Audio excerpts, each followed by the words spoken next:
কেউ বলে পুঁই শাকের ডিম, কেউ বলে পুঁই শাকের বিটুলি, কেউ বলে মিচুড়ি, নাকি এরকম কী সব নাম আছে। এই পুঁই শাকের ফুল বলে কেউ, পুঁই শাকের ডিম, আমি তো পুঁই শাকের ডিম বলি, কিংবা পুঁই শাকের বিটুলি বললেও ভালো লাগে। তো জানি না কে কী নামে চেনো, জানিও। এখন এই পুঁই শাকের ডিম দিয়ে ভাজা হবে। এই যে কাঁকড়া আছে, একটাই কাঁকড়া ছিল আর চিংড়ি মাছ ছিল, সেই কাঁকড়া দিয়ে এখন ভাজা হবে পুঁই শাকের বিটুলি। আর এই যে হচ্ছে ফুলকপি আর আলু কেটে রেখেছি, দেখেছো কত বড় বড় করে ফুলকপি আলু কেটে রেখেছি। ফুলকপি আলু আর এই যে বড়ি, ফুলকপি আলু বড়ি দিয়ে, আর এই যে মাছগুলো এখনও তোলা হয়নি।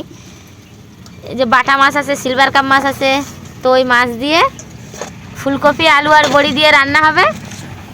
আর দুপুরে রান্না করছি আমি, তাও জ্যাকেট খুলিনি, এত হাওয়া আর এত ঠান্ডা। এখন 11টা 11:30 বাজে, আমি রান্না করতে বসছি, কিন্তু তাও এত ঠান্ডা আমি জ্যাকেট খুলতে পারছি না, এত ঠান্ডা। আর আজকে দুপুরের মেনুতেও পুঁই শাকের বিটুলি ভাজা কাঁকড়া দিয়ে, আর মাছ দিয়ে ফুলকপি আলু বড়ি দিয়ে মাছের ঝোল।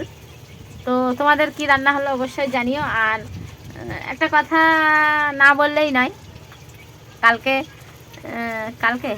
একটা ভিডিও ছেড়েছিলাম যে শাশুড়ির পিছনে লাগতে আমার খুব ভালো লাগে।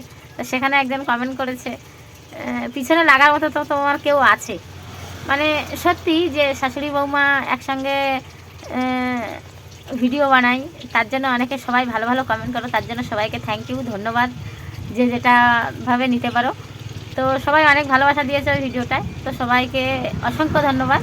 তো চলো আজকে আমি দুপুরে রান্নাটা করে নিই, তারপর তোমাদের সঙ্গে দেখা হচ্ছে।